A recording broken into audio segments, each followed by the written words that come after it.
I am very excited to welcome into the show today Dale Whitaker. And Dale is someone whom I've been following for a while now, and in fact have been talking largely in uh, largely in kind of cryptic terms, the same stuff he's been talking about. On many podcasts, I've talked about what he's been talking about for over a year now. And Dale has inside knowledge and the courage to name names. I haven't done that. I think you will really love this episode. I think it's very important for anyone who owns gold and especially IRAs. Dale, welcome to the show, my man. Glad you're here. Andy, thanks for having me. I appreciate it. All right, Dale. For those people who don't know what you're all about, what your mission is, you've recently stepped into the spotlight by exposing what you call deeply unethical practices. I would say it's far deeper than deep. It's some of the worst things I've ever seen in my career. In fact, probably the worst things I've ever seen in my career. And these practices are in the gold and precious metals industry, obviously. But for those unfamiliar with your story, what led you to blow the whistle, and what's your mission now in coming forward? I'll start with the second question first because it's easy. My mission is to destroy the segment of the industry that is doing these to folks and defrauding folks of their retirement. It's that simple. By whatever means necessary, to me, saving people's life savings is the most important thing. And that's also kind of what led me to blow the whistle. What led to that point was a series of events. I detail it in my book, but I like people to be able to get this information without having to buy or read my book if they need to. I've had prior interviews where I've gone into depth about this, but there was a series of events starting with my assistant at the time bringing up some questionable markups and so on our coins. And at the time, I was kind of like dismissive, like, hey, it's willing buyer, willing seller. The client buys it from us at X dollars and we have a spread, and then we buy it back for Y dollars. It's very simple. But that isn't the case. What led to me realizing what was happening was I worked remotely here from my home in Washington, and our offices were down in Culver City in California. The CEO, Isaac Nuriani, called me and he asked me to manipulate the spread on a 5,000 coin buyback, silver coins. A client wanted to sell back 5,000 of our exclusive premium coins to us. So he calls me and he says, hey, we have a client that wants to sell back 5,000 coins. And I'm like, okay, great. What's the client's name? I'll draft the PO. Simple, right? Your spread calculation is very easy. And he says, well, I don't want to pay that much, so I want you to increase the spread, which means we would pay the client less. And in that moment, I realized what the deal was. I realized what was happening. And I refused. I said, nope, I'm not going to do that. And I remember the day very, very well, very vividly. And I remember Isaac's mannerisms were on Skype. And he kind of tilted his head and he chuckled. And then he realized that I was being dead serious, that I wasn't going to manipulate the spread. And he goes, wait, you're serious? And I said, absolutely. I was like, we have an agreement with our clients that our spread is 29%, which, as you know, is a ridiculous spread in the first place. So we're going to pay back 29%. 29%. We're going to pay them back at their spread at 29%. And he's like, oh, all right, my man. Well, just change it. What's the big deal? And I really think this was him testing me to see how far I would go or if I would even go there. And I said, no. I said, I'm not doing it. And I just said, you know what? You do what you want to do, but you leave me out of it. And my wife was working from home. My wife was not working at the time, and I worked from home. So my office was in our basement. So I ran upstairs. She was in the kitchen making lunch, and I was just like, something is terribly wrong. Like, something is wrong. And I was just flush with adrenaline. And at that point, I was like, I don't know what to do. So then I just started researching, what do I do? I finally got in contact with, so my first thought was, well, I just need to tell people. So if I can get the information in the right hands and so on. So I started talking to journalists, and one of the journalists that I was talking to suggested that I contact a whistleblower attorney and that I actually blow the whistle. And I'd never heard of this thing. So then I started researching. And she actually referred, she had helped another client that had blown the whistle write their book, and she referred me to the same firm that her client had used on her expose as well. So I reached out to them, James Hoyer, law firm out of Florida, and we drafted our whistleblower complaint and filed it with the CFTC. I mean, I, for one, thank you. And I mean, God bless you is about the only thing that I think is appropriate, because you're right. Something is very, very wrong with that model. I've had people come up to me at a conference, one old man who came up to me crying and said, my wife is in the audience. If she finds out what you just talked about, that I'm the person, the victim, I talked about this on stage in Canada. And he was hysterically crying and said, I'm going to lose. She's going to leave me. This is all we have. The stuff that I have seen, you can't even make up. And I'm trying to be honest about this as I can without divulging names or anything like that. But I went on a whole series of shows and started talking about this because I want people to know that it is as bad or far worse than what Dale is leading onto. Dale, you had mentioned off air that when you left, you were somewhere around $40 million that the company had done at 30+% markups. Is that right? It's way worse than that, actually. So we scaled. So I was the second in the door. There was another gentleman that was there before me. His name was Jeffrey Ward. So I think, if you don't mind, I'll start from the very beginning. So Isaac Nuriani, the CEO of Augusta Precious Metals, worked for a company called Merit Financial. Merit Financial were sued by the city of Santa Monica, city of Santa Monica, for fraud, deceptive sales practices, and so on. And in fact, Isaac was named in one of the lawsuits against Merit Financial, and then he was subsequently dropped because he was under the corporation, and so on and so on. So some legalese there, but that was what it was. So when that happened, Isaac actually left the company during this time and started Augusta Precious Metals with his savings that he'd accumulated from being one of the top salesmen at Merit. Now, Merit Financial were doing like $200 million a year, so they were big time. They were doing a large amounts of revenue with the same exact model. Now, Isaac started Augusta Precious Metals, and he wanted to start scaling, so he started hiring off of Craigslist. Essentially, he hired a guy named Jeffrey Ward, who was subsequently sued for $76 million by in a joint lawsuit from the CFTC and the SEC with a company called Red Rock Secured and a guy named Shay Johnson Kelly. I have pictures of myself with these guys at my wedding. I know these guys, right? Like, I worked with them side by side. They were at my wedding. And so the corruption has been ongoing. I mean, this lawsuit was filed in 2012, and it was brought to a conclusion in 2014 when Merit had to shut their doors. So Isaac had started, he brought on Jeff, and then he brought on myself. And then when Merit Financial closed, Shade Johnson Kelly, who later started Red Rock Secure and was sued into the ground, showed up on Isaac's store because he worked a couple of blocks from Merit's HQ. The guys showed up to Merit. There was a notice on the door that said, hey, we're closed. See you later. Good luck. The guys went over to Augusta with Merit's leads in hand. They stole the lead database, and they went to Augusta and said, hey, man, we don't have a job.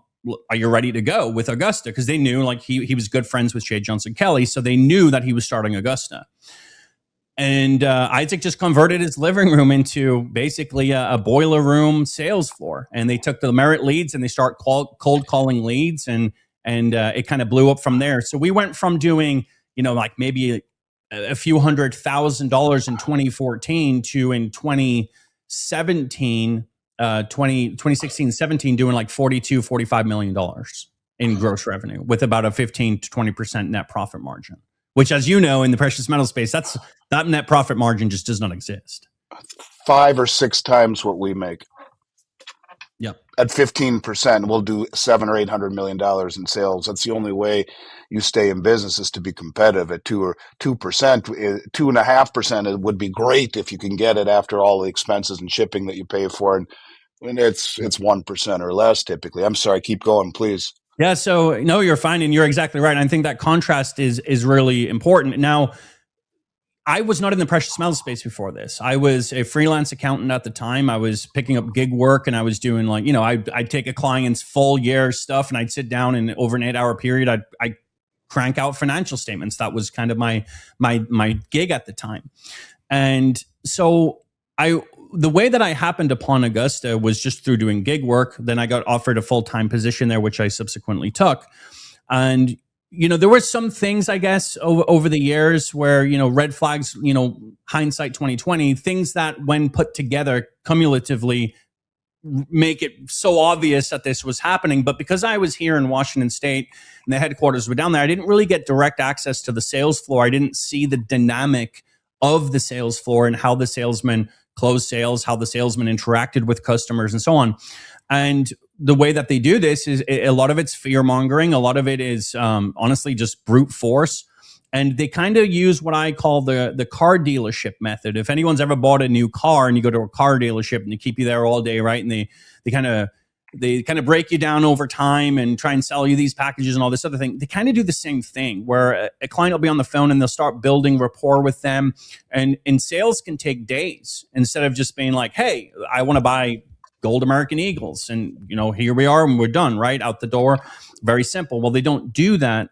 They start building a relationship and building trust with clients so that later on they can exploit that trust. And so over time, as I've seen these things in kind of in a vacuum, and then the realization hits that they're manipulating the spread, which is where the real fraud happens. I realized, oh crap, these guys really are taking people's retirements en masse. So one of the things that you've said so far is what I had assumed, and it puts that puzzle piece firmly in place.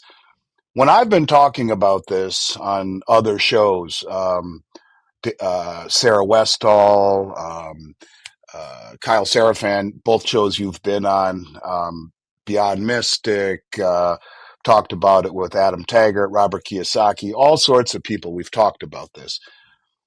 And what you said to me is very interesting, that merit ceased to exist and it filtered down to Red Rock and to Augusta.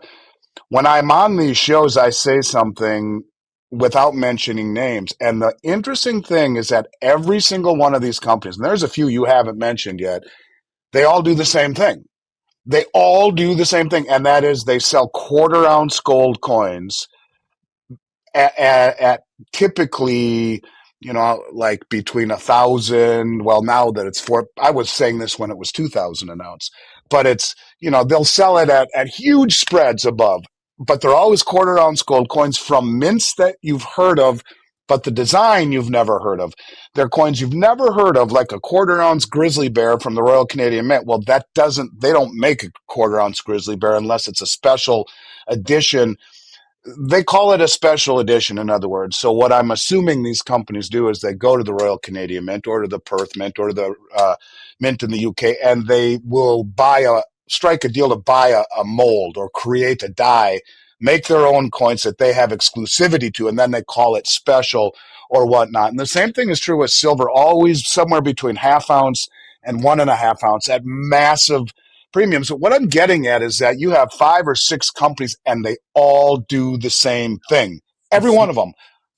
It's more than 5 or 6. There's a lot. And there's actually even ones that pop up and I am like, who are these guys, right? And so what's really important to understand is that this dichotomy of this Augusta being birthed from merit and then Red Rock being birthed from Augusta, this happens all the time. This is consistently what happens because the salesmen that are smart enough to understand that the money isn't in the sales, the money is in owning the company, will create their little cliques. So sales teams, you know how this works, right? Sales teams have like kind of cliques, people they prefer. They build these cliques. Then they go, hey, why are we selling for this guy and making this guy a multimillionaire when we can just go start our own company and we can be the multimillionaires? That's exactly, greed is what fuels this whole thing. I mean, Shade Johnson Kelly was making $650,000 as the vice president of Augusta, working 30 hours a week. That's more than doctor money. He would otherwise be flipping burgers at McDonald's. He has no other credentialing. He has nothing. I mean, he's a smart guy. I mean, I don't think necessarily education makes you smart. He's a smart guy, but the reality is he has no other background in anything other than sales. So, but what salesman makes $650,000 a year, right? It was Well, ludicrous money. and I want people to understand from my perspective, this is flat out white collar crime. One of the reasons that I left Miles Franklin in Minnesota, I live in Delray Beach. My office is in Boca. The reason I moved to Florida, um, or the reason when I moved to Florida, that I left my corporate office in Minnesota. We've had a satellite office down here in Florida for almost 20 years. And I left Minnesota during the George Floyd riots and came down here. The reason I didn't bring my company with me is that Minnesota is the only state in America that regulates what is a federally non-regulated industry. And so we are held to a much higher standard. Most of companies, including all of those, would never do business in Minnesota. They would have to be licensed, bonded, and background checked every year. But I want people to understand that what these people are doing is flat out white collar crime. So let's walk me through. You talked a little bit about it, but I think this is some people who may think that they were involved in this with some of the companies. They should really listen to this question, and that is, how does, I'm going to call it the scam because it is a scam. How does it actually work? How are investors being misled? Where's the real money being made at their expense? Right. So the overall answer to your question is it's complicated. So I'm going to try and boil it down the best way I can. So you call, let's say I have $250,000 in my IRA, and I call and I get qualified. They qualify you, right? They make it sound prestigious. I'm going to qualify you, and Yeah. So they have this air of prestige. We're the premier gold company, and so on, which and I know that it just doesn't exist, right? You get levels of service, different businesses as you would any other business. And so they give this aura of prestige. They qualify you. So you'll call in and you'll talk to what's called a junior sales account executive, or a junior AE is what we call them, account executive. They would pre-qualify you, and they'd be working directly under a senior account executive who is like the good salesman. The junior's learning from the senior. So you have this dynamic. Now, the junior will earn part of the commission that the senior earns if they're able to sell you these exclusive premium coins. So you call and you probably want gold American Eagles or gold Canadian Maple Leafs, Krugerrands, whatever it may be. You would just want common bullion that you've heard Andy or whoever talk about, and you're just looking to invest. So they'll go through the entire sales process, Andy, that you're probably familiar with, right? They'll get the funding through the custodian. They'll make sure that the funds are with the custodian and so on. And then what they'll do is they'll tell the person, hey, we'll sell you your gold Eagles, this is our price. And they go, okay. So then the customer will then initiate the transaction with the custodian to send the funding to Augusta. And then what will happen is they will get a call from the salesman and say, hey, I want to tell you about this other coin that I think is better for you in your portfolio. I think this coin is going to be a lot better for you. It performs better over time, and so on and so on and so on. And then they start hyping up this coin, and then the customer might be a little skeptical. And this is where the car dealership method comes in, that I was talking about earlier, where they will wear you down over time. They will talk to you for hours and hours and hours. And in one instance, what I witnessed was absolutely crazy in hindsight. A client was not on board at all. They did not want the coin. And what they would call these people, by the way, it was a derogatory term that they would use, is a bully head, bullion, bully. So if you weren't interested at all in the premium coin, they would call you a bully head. So if someone placed a trade and the person, the salesman called me, for example, and we were talking about a specific customer, if that customer would not buy these coins that they wanted to sell them, that they'd make all the commission off of, they would be like, oh yeah, he's a bully head, just sell him whatever and move on. So you'd call in and they'd wear you down over time. Now, you have to remember that at the time, Augusta were paying 0% commission on the American Eagles and Krugerrands and any bullion products, but selling, at one point, our commission was 15% on the exclusive premium coins. So if I'm a salesman, the only incentive I have to sell you anything is to sell you the exclusive premium coins. I have zero incentive to sell you the bullion. And in fact, this became such a contentious problem because when they couldn't flip, what they would call flip someone, right? It's like a bait and switch. You couldn't flip them into the premium coins. They would the salesman would be pissed. They'd go to Isaac and they'd say, hey, like, this is $500,000. I worked on this client for 3 days and I just couldn't get him to flip, blah, blah, blah. So we actually ended up at one point starting to pay like a percent or a 1.5 on bullion. And so there was a direct incentive, but even still, I mean, you're talking 15% versus 1%, and that's without bonuses. There were commission structured bonuses. So if you had earned $5,000, so not sold $5,000 in product, but if you had earned $5,000 in commission, you get a small bonus like $250, and then 10,000 you'd get 500, 20,000 you'd get like a $5,000 bonus. It was crazy. Like, the incentive structure was completely centered around these coins.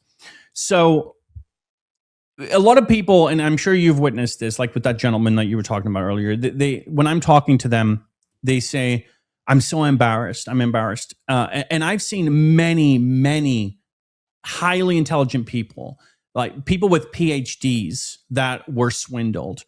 And a lot of this is because it's a big con game. It is a massive con game. I mean, these guys are the best at what they do. They could sell you your shoes. They could take your shoes off your feet and sell them to you, and then make you thank them for the privilege of doing it. I mean, they're really good. I mean, that's just what it comes down to. And so I hear a lot of people when I talk about this, well, how dumb do you have to be and so on? It's not that. It's so much more than that. These people build trust and then they exploit the trust. And then there's the influencer side of it that comes into this too, where you have a large portion of the conservative influencers out there who are also building trust with their viewers and then exploiting that trust by advertising for companies that do this as well. So you have this massive dynamic, right? Like, this does not exist in a vacuum. These things are all intentionally set up to build trust and then exploit that trust when the time comes to execute the transaction. So like I said, it's very complicated, but in a nutshell, that's overall how it works. And I would just like to touch on one thing that you mentioned earlier about the mints, because you brought up the mints, and this is a very good point. So in I believe it was 2020, I sent a letter to the Royal Canadian Mint, and I sent a list of all the coins at that time that were being used in this exploitative way. And I got crickets, and they are still continuing to enter into these contracts to this day, because the Royal Canadian Mint, while it is a state mint, they are also allowed to execute private contracts as long as they're fulfilling their fiduciary duties to the government. So the way that works, if you don't mind, is I want to have an exclusive coin. So then I call a distributor. There's a specific distributor that everyone likes to use. And they call the distributor and they say, hey, I want to get a coin. And you prepay a certain amount of the premium. So if I want 250,000 coins, we paid $750,000 up front to get that premium coin. So we paid the premium up front to the distributor, who then obviously passed along the mint's portion to the mint.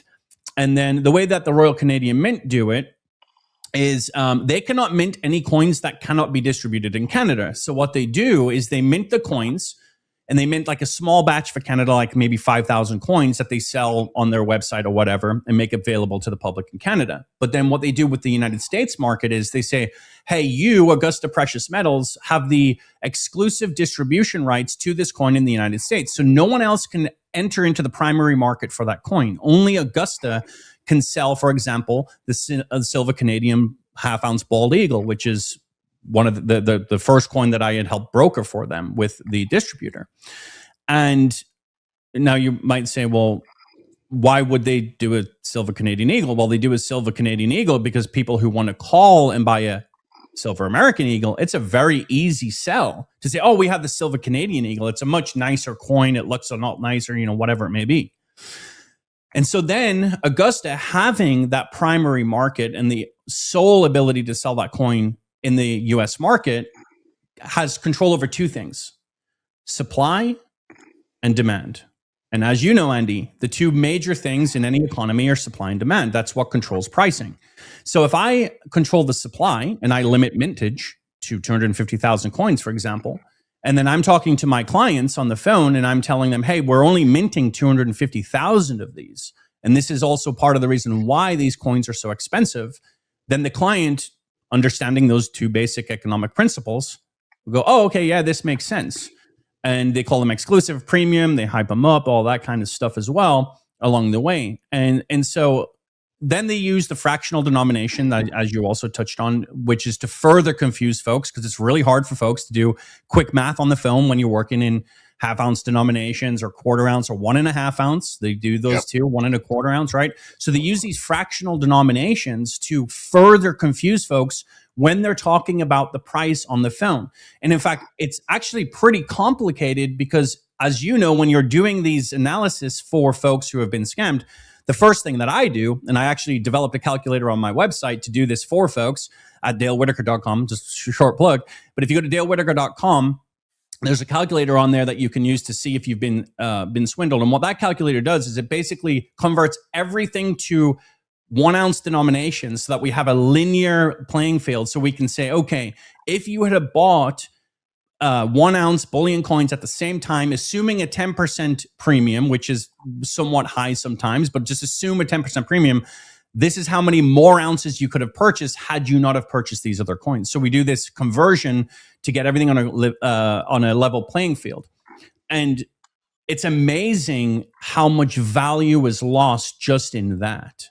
And, folks, like you said, the folks don't realize it, and part of that is because these guys will tell them, you need to hold on to these assets for 5 to 10 years in order for you to see a result. It's like, well, no crap. Of course you have to, because you guys took 50% of my value off the top.